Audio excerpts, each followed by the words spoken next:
Good morning, everyone. Welcome back. Buenos dias. This is Coffee and Headlines. And if you are new here, my name is Paco. And every morning we get together at 10:30 in the morning. We review some of the latest headlines of things that are going on in places near and far. And we spend some time together laughing, sharing concerns, questions, and so forth and so on. So grab a nice cup of coffee and feel free to join us. Feel free to say good morning. If you're new here, say, use the word new in your comments so that we can give you a proper welcome. I see some folks are starting to show up. Good morning, Renee. Good morning, Tim. Good morning, Eddie. Good morning, Gary. It's great to see you. I hope things are going good with your campaigns, Gary. If you have an update about these dispensas that you've been involved in, we would love to hear about it. Um, Margaret Parrish, this is my new morning ritual as of almost a month ago. Can you believe this? We started doing coffee and headlines on the last day of last month.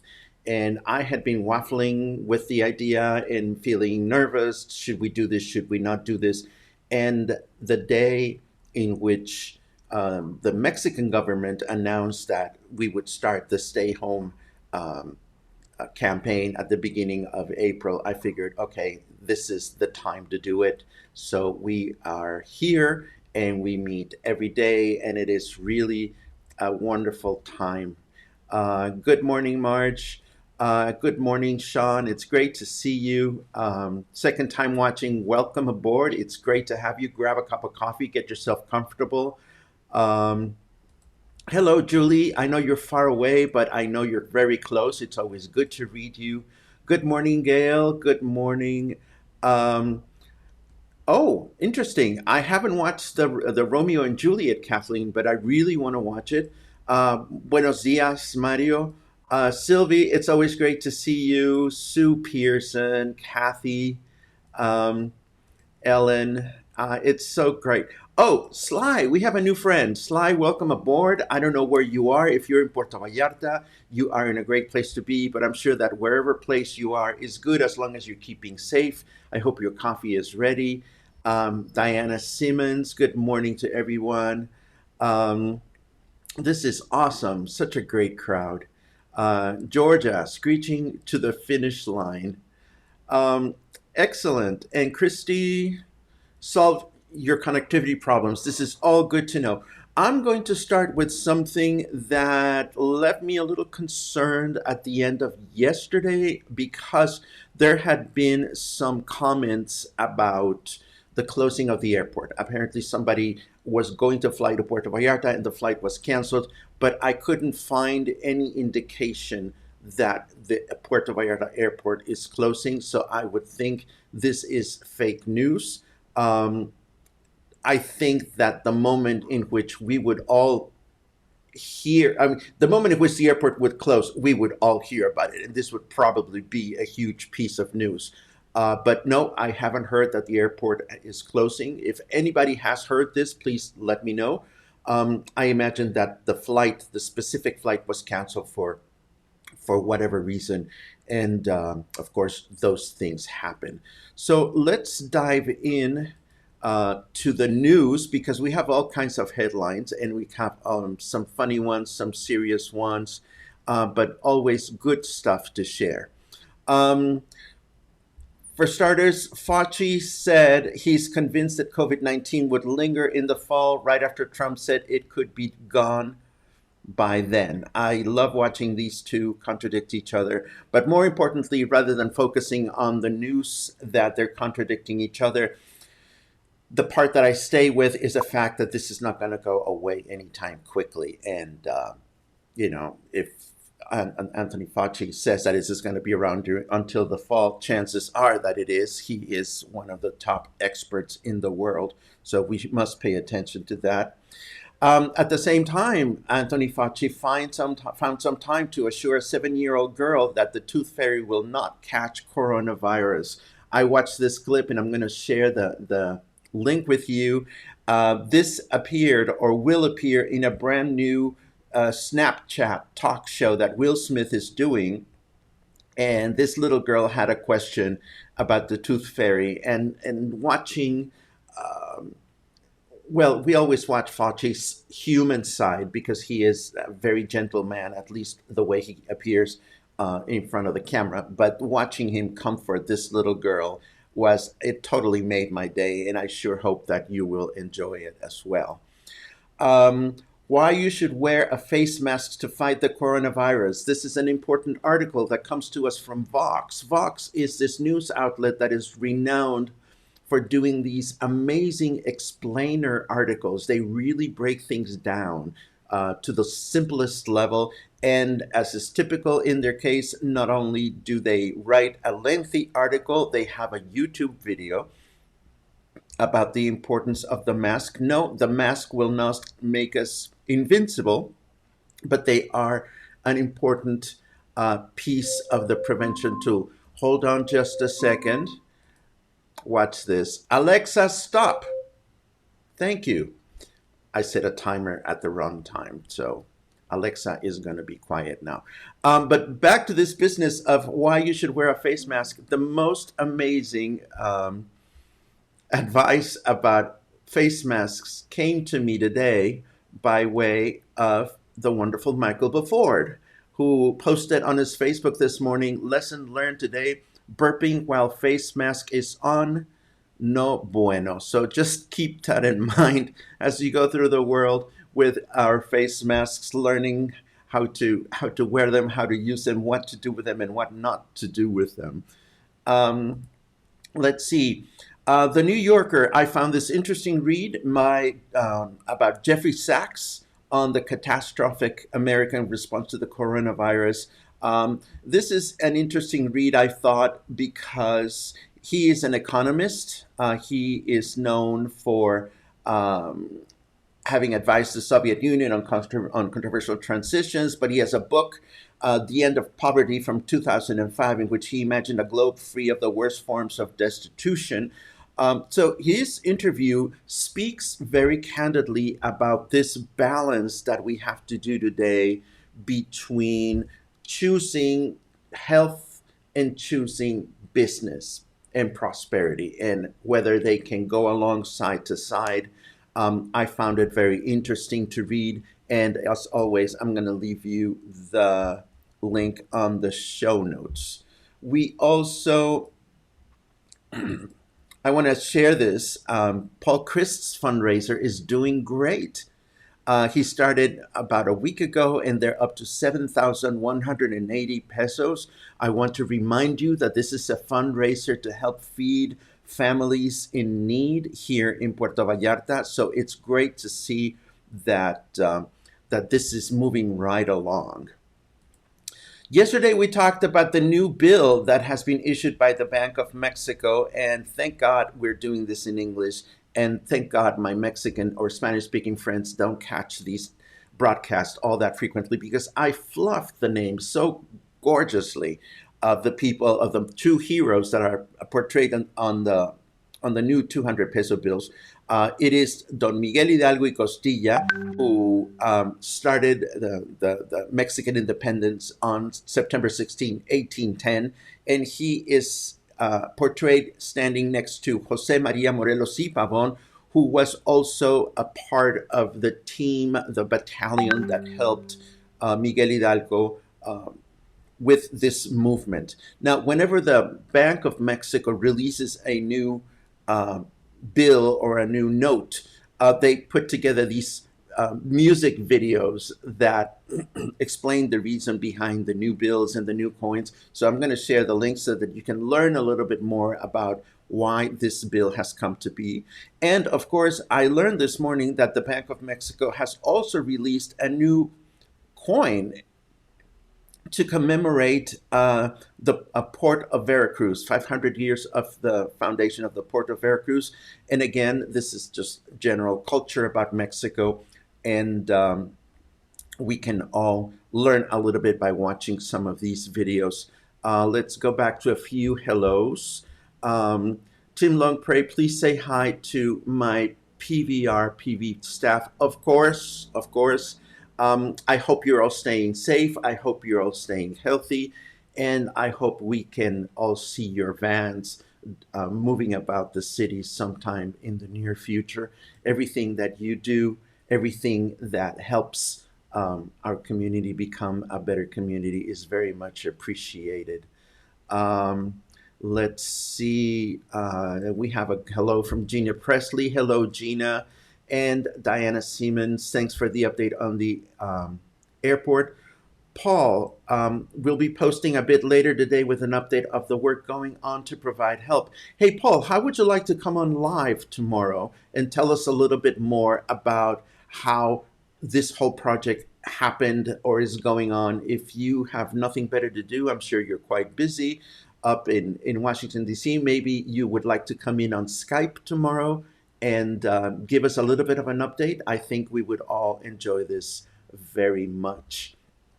Let's go back to a few other. Oh, I have some. Well, I'll do show and tell in a little bit, but let's go back to some of these headlines. I'm moving into some more amusing and relaxing things. I discovered yesterday that Carnegie Hall has been going live, and their next live is going to be on today at 2 p.m. I think that is 2 p.m. our time because that's the way Facebook is showing it to me. And this has been hosted by different artists that are part of the Carnegie Hall roster. For example, um, today's episode is going to be hosted by Emmanuel Axe, who, along with special guests Yefim Bronfman and Mark Andre Hamelin, they're going to journey through the legacy of great pianists at Carnegie Hall, from legends Vladimir Horowitz and Arthur Rubinstein to superstars of today. Later on in next week, we're going to have four-time Grammy Award winner Angelique Kidjo. We're going to have Joshua Bell next week, who's an amazing violinist and my future husband, but that's just between you and me. Um, Titus Burgess is going to be on April 14th, and there's just a bunch of great artists. On Tuesday, April 21st, the amazing German chanteuse Uta Lemper is going to be singing about artists in times of oppression. Anyhow, this is a nice thing to bookmark. I will share the link with you if you have nothing else to do this afternoon. This might be a good show to catch on. Um, and then there's Carole King. Carole King, I think I would, if I ever had the chance to meet this woman, I would just hug her and love her. I would want her to be my girlfriend, my mother, my grandmother, uh, my my everything. She's just so incredibly talented. And she did a short video from her home and, of course, sang a little bit and adapted the lyrics to her beautiful song, So Far Away, to the current situation. And I'm going to share the link to that with you as well. For those of you that are fans of Will and Grace, the cast, or most of the cast, had a wonderful Zoom session with reporter Jess Cagle from Sirius XM, and they talked about a variety of things, including some of their favorite guest stars on the show. They talked about Blythe Danner, Demi Lovato, Alec Baldwin, Molly Shannon, and many more. I am a fan of the show, and if you enjoy it, um, it would be a great fun thing to watch. And let's see some reactions. Paul tells us that he cannot do tomorrow because, oh, this is important. You have your follow-up surgery for your follow-up appointment for your retina surgery. I don't, and then Paul is suggesting Saturday, but I have some news for everyone. Saturday, we have already booked a special guest star. Maybe we can do it on Sunday, Paul. But on Saturday, we're going to be featuring the wonderful pianist Mark Hartman. He's going to be joining us on the show on Saturday. Mark is a renowned music director on Broadway, a great singer, a cabaret performer, an incredibly talented pianist, and he happens to be in Puerto Vallarta right now. He was doing his season at Encanto, and all of a sudden this happened, and he decided to stick around. So we're going to have a chance to talk to Mark and see how he's doing, what he hears about the performing arts scene in New York, and how he is planning to reinvent himself in the future. So as soon as I put up the invitation for the Saturday show, which I will be doing later on today, I welcome your questions. If you have any questions for Mark, please feel free to post them up in advance so that we can select a few questions that we can take a look at. I also wanted to comment on this illustration, which I put up on my Facebook wall, and I got a lot of comments about it, and a lot of people shared it. I'm not very much in the habit of sharing things when I don't know who the original author is. And I've done some research about this, and unfortunately, I can't find the source for this image. I saw it on the Facebook wall of one of my nephews who is a big comic book fan, and I felt very strongly about it, and I just put it up on my Facebook page without thinking, and it is going to sit there, and God knows if I find the author of this image, I will very much share it with you. I've also come to realize, I started doing some research this morning, that there's a lot of comic book illustrators that are paying tribute to healthcare staff, nurses and doctors that are out on the line every day, making sure that we stay safe and we stay healthy. It is unfortunate to read some of the reactions that the citizens of Mexico have had, the hostile reactions that they've had towards people in the health industry that are walking out and about and are being insulted or abused physically. It is absolutely unforgivable. I stand, as most of the world stands, on the side of thinking that these are the most amazing heroes we can have these days. So let's see. Do we have any new comments? Let's see. Sylvie Scapazzo tells us, nice finger, Paul. Yes, Paul has a way of being very eloquent with some of his remarks. I want to celebrate something special today. Today is Thursday, April 23rd, and today we celebrate the birthday of Sergei Prokofiev. He was an amazing Russian composer. He produced the work he produced many symphonies. He composed concerti for piano and orchestra. He composed a series of piano sonatas that are out of this world complicated. And he composed this wonderful piece of music that you may or may not remember from your childhood. It is called Peter and the Wolf. Now, before you go all, well, Peter and the Wolf is music for children. Hear me out. This is a wonderful, entertaining piece of music in which what he does as a composer is that he, well, first of all, he called it a symphonic fairy tale for children. It was written in 1936.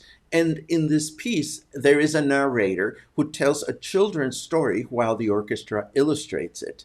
It is Prokofiev's most frequently performed work and one of the most frequently performed works in the entire classical repertoire. It has been recorded many times. And what's wonderful about it is that each character is represented by a corresponding instrument in the orchestra. The bird is represented by a flute, the duck by an oboe, the cat by a clarinet, the grandfather by a bassoon, the wolf by 3 horns.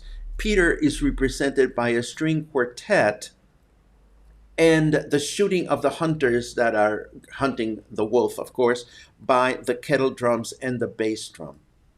So not only are these characters represented by these instruments, they have a specific theme. And so you know they're coming into play in the story whenever you hear their theme. And this business of having a theme is called leitmotif. And it is a composition device introduced by Richard Wagner in his wonderful operas, in which a certain character, a certain moment of the story, a certain setting would always have the same melody attached to it. Yesterday, when I did my little Darth Vader impression, we listened to his leitmotif from the movie, the da da da da da da da da da. So this business of leitmotifs is something that is very commonly used in movies today. So I hope you welcome the opportunity to dive into this piece of music when I share the link with you. And what is absolutely phenomenal about this is that I'm sharing with you my favorite version, which comes to us from a 2012 performance by the Vancouver Symphony Orchestra with music director Bramwell Tovey, who does double duty as conductor and narrator in the performance. Now, let me give you some perspective of this. Peter and the Wolf has been recorded a gazillion times. There's many versions on CD with all kinds of people narrating it, from Julie Andrews to David Bowie and so forth and so on. But what's amazing about this particular version is that the conductor is holding a microphone on one hand, and he is holding his baton in the other, and he is narrating, talking to the public while he's conducting the orchestra that is behind him. And in doing so, he is absolutely charming. He is absolutely engaging. And the work lasts about 30 minutes, and I really hope you'll take some time to enjoy it today. It is a beautiful piece of music. And again, I received a couple of thank yous yesterday for explaining the show notes. I apologize if I had not been cleared with those. Again, everything that we talked about today, everything that we talk about on every episode of Coffee and Headlines gets updated to the description of each show. So you can give me a few minutes, 15, 20 minutes for the show to finish uploading to Facebook, and then I can edit the description and add all the show notes for today. And we do that every single day so that you can further enjoy some of these things that I am going to be reading and I'm going to be watching. And this brings me to the end of today. I hope that you have a wonderful Thursday. Again, I will be posting news about the Mark Hartman show on Saturday. No, he will not be playing and singing. He will be answering questions. And I think it's interesting to see how the performing arts industry, all these wonderful venues that we have and enjoy, all these wonderful performers that we love to support, it's interesting to see how they are reinventing themselves. Many artists are relying on doing live performances on Facebook or YouTube.